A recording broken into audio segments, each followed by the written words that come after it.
why I build CatPrep is very simple. Let's suppose this is our plate. We have to take a frame range node, type in the value here, 1 and take frame hole.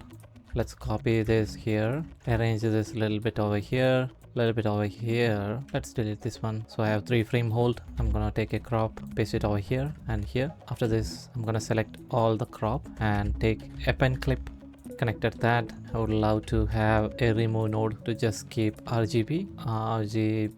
Usually this is the process of copycat dataset creation. I just want to automate this part. I don't want anything fancy. CatPrep does the same thing automatically, and that's really helpful. For the people who didn't watch my last tutorial about CatPrep, let's suppose this is my plate, and as you can see, the frame holes which I used are frame number 1, 10 and 20. Let's suppose this is the plate. Take CatPrep. Let's keep frame numbers 1, 10, 20 and connect to selected node, wrap output. This is an added benefit. Add remove node, keep RGB. Let's type in a name here. I want crop nodes as well. Click on OK. The same setup is done within just seconds. This is the use of CatPrep, and I hope now you're convinced. Alright, so now my ground truth is ready. I'm gonna copy the same thing right over here. Let's suppose this is our plate. Imagine this is the plate. It's pretty simple. Copy the same setup. You can keep this outside here, paste it over here. It's the same setup. By copying and pasting, you are using the same data set for both the plate and the ground truth, and that's the most important thing to keep in mind when we are doing copycat training. Now let me show you a few of the expressions and how it works. So let's take CatPrep, keep frame source as expressions. Let's type in 1001 to 1500 into 100. Let's generate pattern frames. You can see 1001, 101, 201, 301 and 401, which is obviously a pattern. So this is how you can use the expressions. I can show you a few other examples as well. Let's delete this.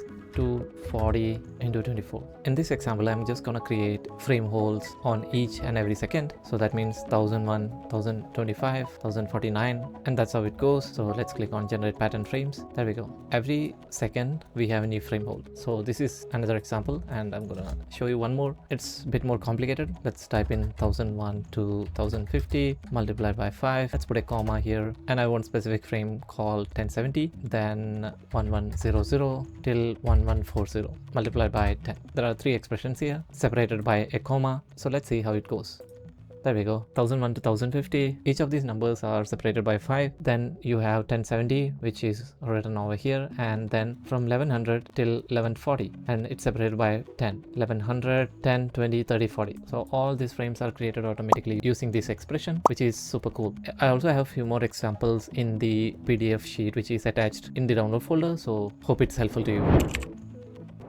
I don't think I have to explain how important is crop in a copycat training, because copycat training is expensive and it usually takes a lot of time. So try to use crop nodes wherever it's possible. This helps to zoom into the region of interest. For example, if you're removing some markers on a face, just try to crop surrounding that marker, which obviously helps the model to understand what the actual task is. The good thing about CatPrep workflow is it creates crop node under each individual frame hole nodes. So you have a lot of control by adjusting each individual crop nodes. Smaller region always does faster training and better focus on the effect you are working on. One super helpful thing about CatPrep is that it automatically creates a backdrop with a name which you can type in. Also, the frames used for the dataset or training. This can be really helpful if you want to create the same datasets again with some tweak or maybe a couple of frames more. You don't have to do that manually. You can use this existing dataset and generate a new one very easily. So let me go to the properties of this backdrop, choose the frames, close. Let's suppose this is the read node. CatPrep, paste the same frame numbers here. Add the new frames, choose whatever settings you want, click on OK. It creates a new dataset with the latest changes. So this can be a quick way to generate new datasets very easily from the already created one.